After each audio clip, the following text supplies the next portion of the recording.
Hello, everyone. My name is Beth Gilligan. I'm Director of Development and Marketing at the Coolidge Corner Theatre. I am thrilled to be here with the filmmaker and one of the subjects of the new documentary, The Disrupted. This is a film that is currently playing in the Coolidge virtual screening room. I highly recommend that you check it out there. Any purchases or rentals of that help our nonprofit organization during this time. It's a beautiful film. Peter Keogh just gave it an amazing write-up in the Globe. And with us tonight is Pete Velez, who's featured in the film. Many of you will recognize him from the movie. And also Sarah Colt. She is a former resident of the Coolidge Corner area, which is, so that means she was a member and a regular at the theater, which we love.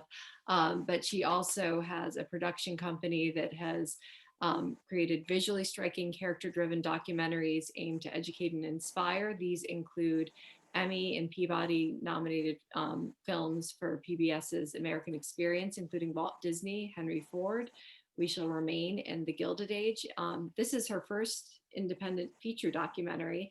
And I wanted to start with the basics and sort of see how you went from those sort of more traditional American Experience projects to this film, how it came together, how you found the subjects, and how it all began.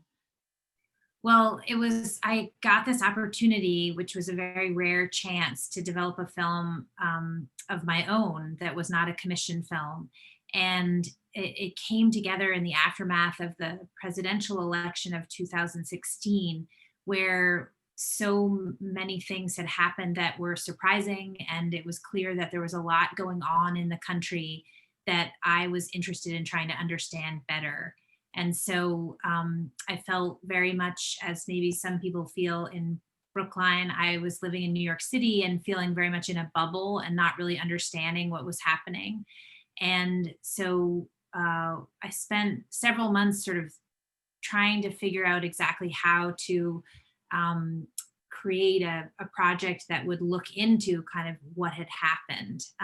And sort of when I say what had happened, like this populist movement that we saw both in electing Donald Trump as president, but also in Bernie Sanders' amazing candidacy and what happened with him. So I brought on a partner into the project named Josh Gleason, and he was the co-director on the film with me. And we started researching kind of what was going on in different industries and with working people in America. And interestingly, I had just finished, or I was finishing a film about the Gilded Age. And the Gilded Age, the populist movement started in the 1890s in Kansas. So we ended up with a farmer in Kansas, Don Teskey. And we were always interested in finding someone who was working in manufacturing, but actually how, what was happening when manufacturing was leaving. And then we came to the idea of following a gig worker, which is how we found Cheryl. Yeah, and it's such a fascinating story. And actually, one of the striking things about it, it's interesting that you bring up the 2016 election, because the film really doesn't go into politics explicitly. There's no talk Trump or Sanders. I don't think those words are uttered in the film. I'm wondering, is it something that you talked a lot about, Pete, and Sarah? Did it not really come up, or was it more of a conscious decision to stay away from overt politics and kind of more observe people through the course of their lives? For me, I think it was heavy on my mind, but I'm not trying to think for Sarah, right?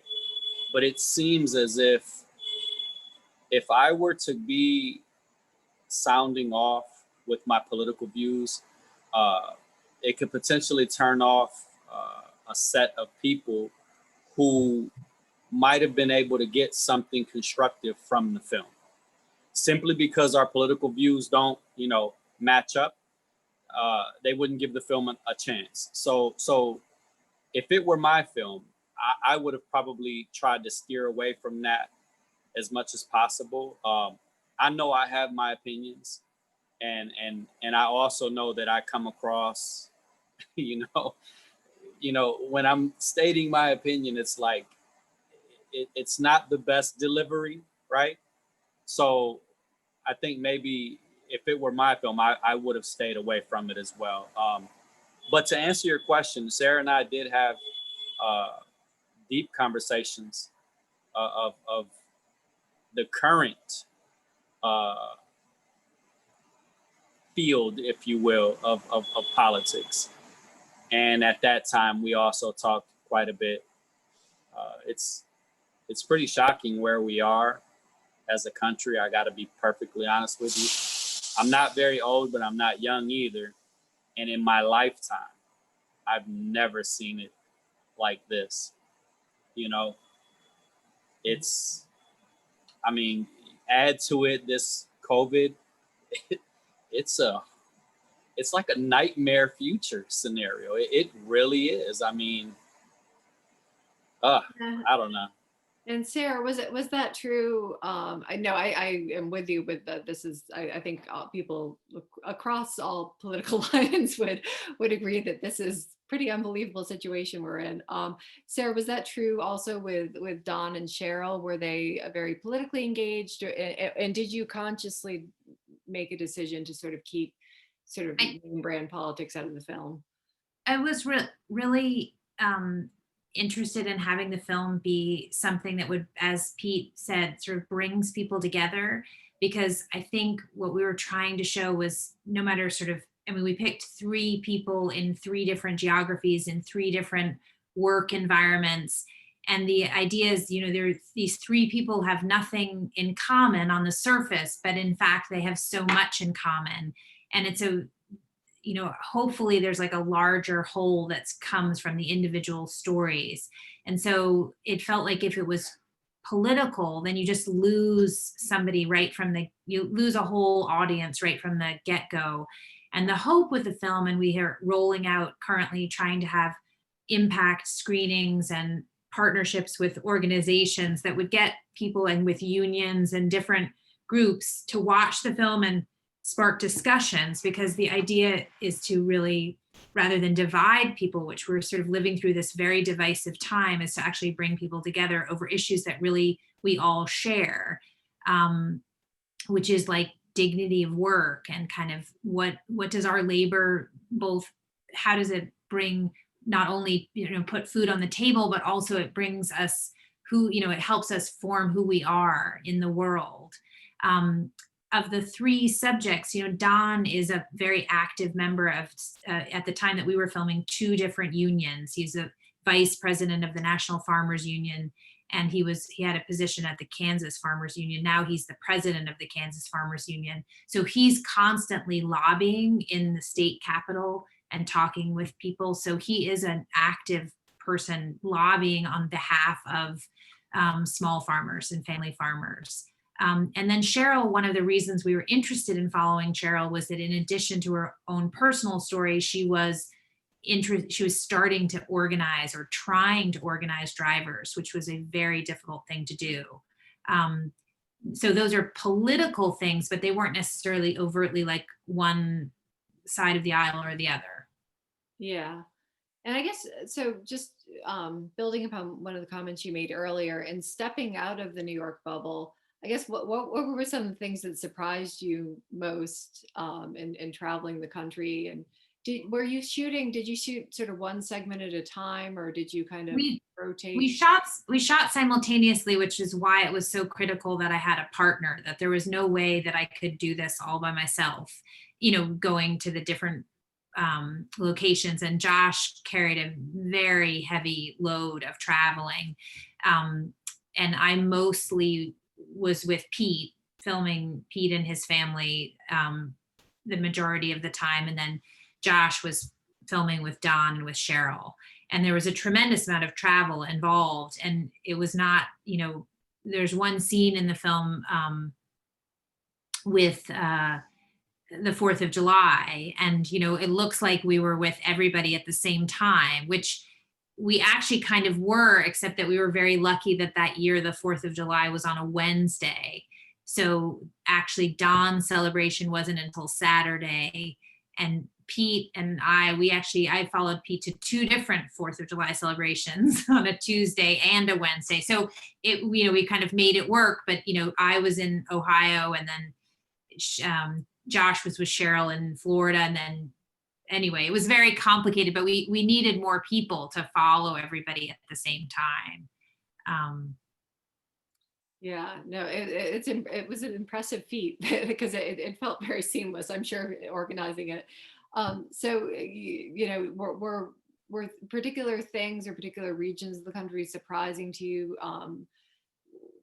Were there things that you found in the filming that you didn't expect? Or I mean, I think that the sort of politics that's so pervasive in sort of the New York bubble or the East Coast bubble is not, my experience, and I'm interested for Pete to talk about this, but in the day to day, what I discovered getting out kind of beyond New York was that people were not worrying about Washington very much. That it's, people are thinking about the day to day, joys and struggles of life, and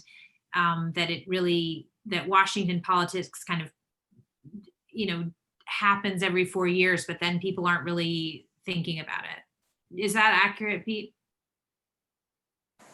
I think, to be honest with you, it's very accurate for me on a personal level.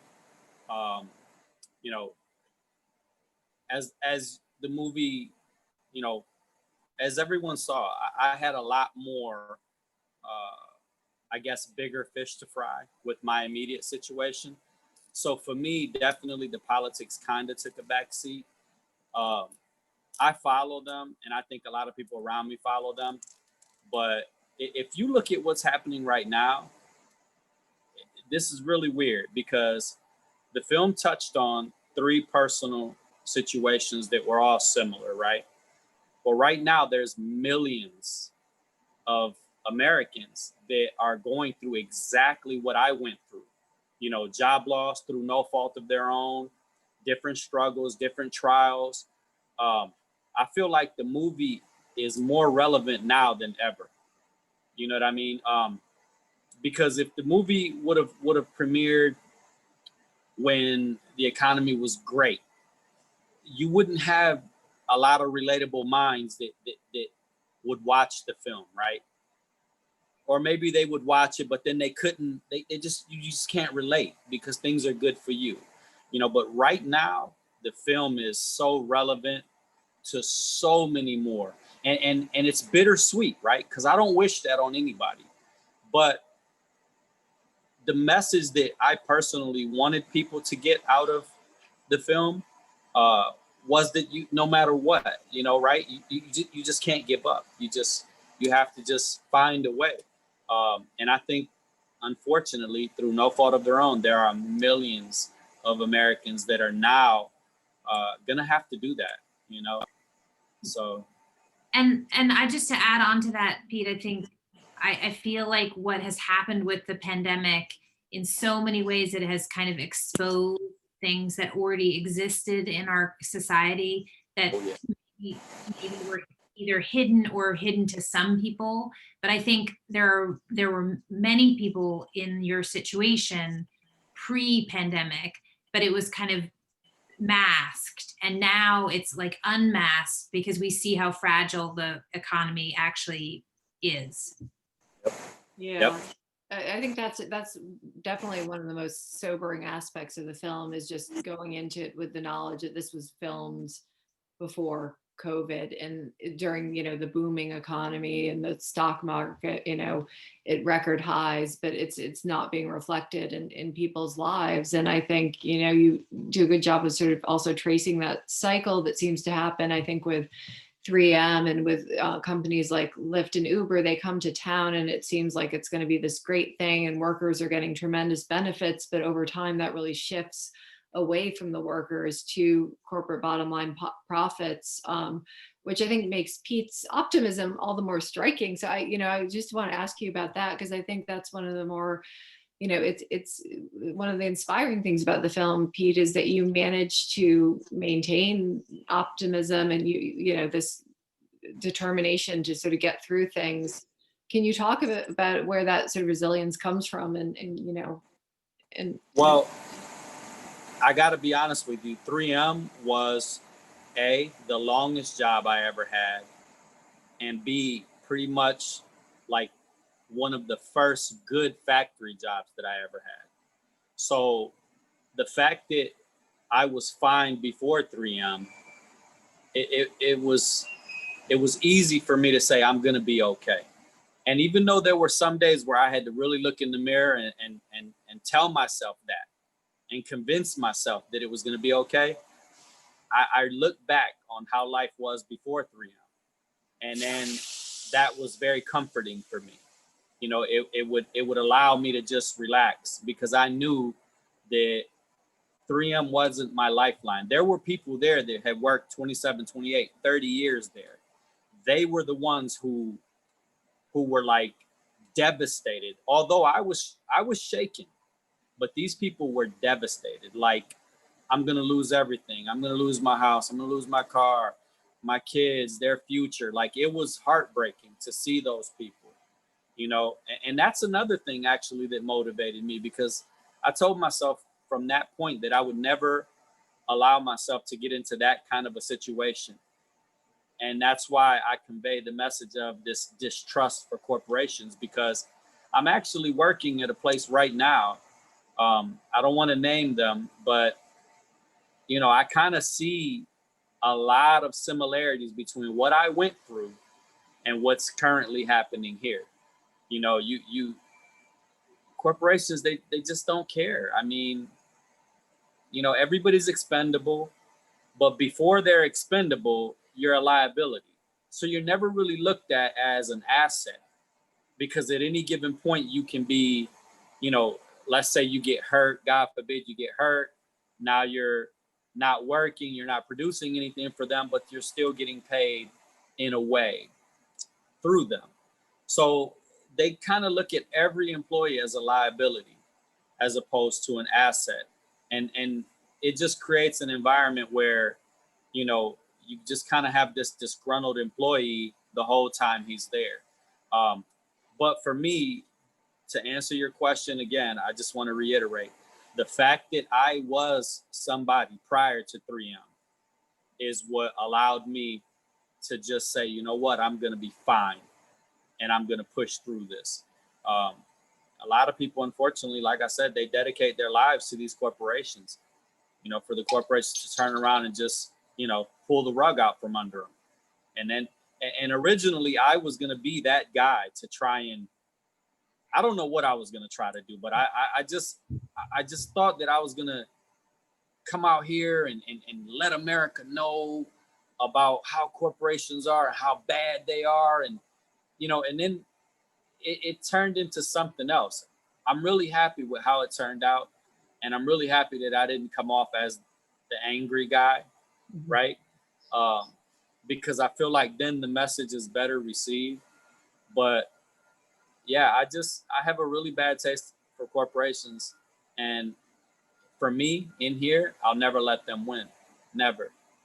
So I will find a way. And that's what I hope people, at least from my side, my story, I hope that's what they pull out of it, is the fact that that's not the end of the road. It might be the end of the road for where you used to punch your card, your time clock, but it's definitely not the end of the road. Like, you have a long way to go. I don't know. No, and I think, and it's challenging because I think you said, you know, you didn't devote your full life to 3M, whereas, you know, Don in the film has spent his whole life and generations devoted to his farm. Do you have a sense of how they're doing? And also, you know, going back to the comments about COVID, I know the gig economy has been really hit hard, especially drivers like Lyft and Uber. Do you have updates on sort of how they're doing at this time, Sarah? Yeah, I mean, I think for Don and Kathy, they, you know, Don has these off farm jobs that he has. And so in some ways he's in a better position because normally he's traveling all the time, but so he's now doing what a lot of people are doing, which is working at home and Zooming and working remotely. so he's, his farm um, is something that he holds on to, and it has to make a certain amount of money per year, but he's hanging on because of this, and Kathy also has a job at a hospital, so they have an income, outside of the farm. So they are, and they're also out in the middle of the most beautiful, rural place. So they are, I think for people during the coronavirus, it is better to be in a rural place where you can be outside and not worry about masks and stuff, because you're not going to see anybody. I think Cheryl, it's a lot harder. She is not comfortable driving. It's really nerve wracking to think about driving with the coronavirus.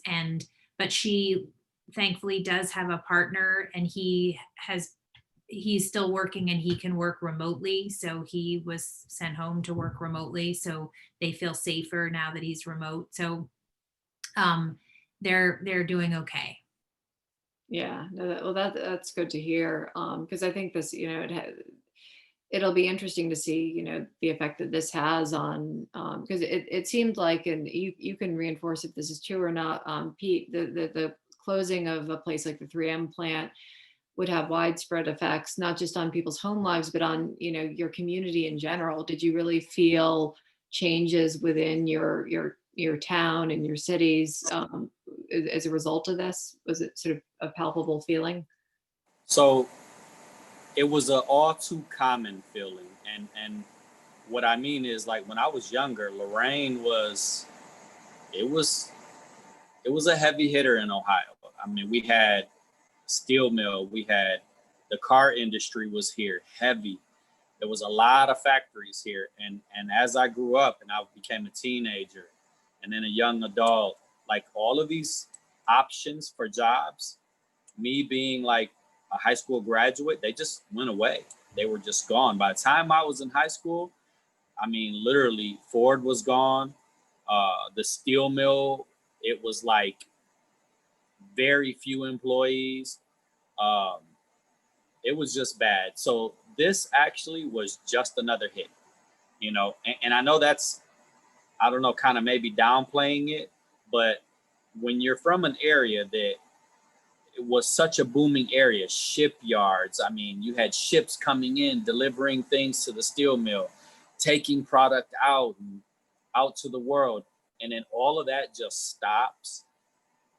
3M doing it was kind of small in comparison. So I've seen it before. It never hit me directly like this because my father, when the steel mills and everything shut down, he wasn't really working there anyway. But I saw what happened to the city. It became very violent, very dangerous. So 3M shutting down, I wouldn't say contributed much to that situation, but it absolutely did not help that situation either. So it was just kind of business as usual. And that's the sad part about when things like this happen.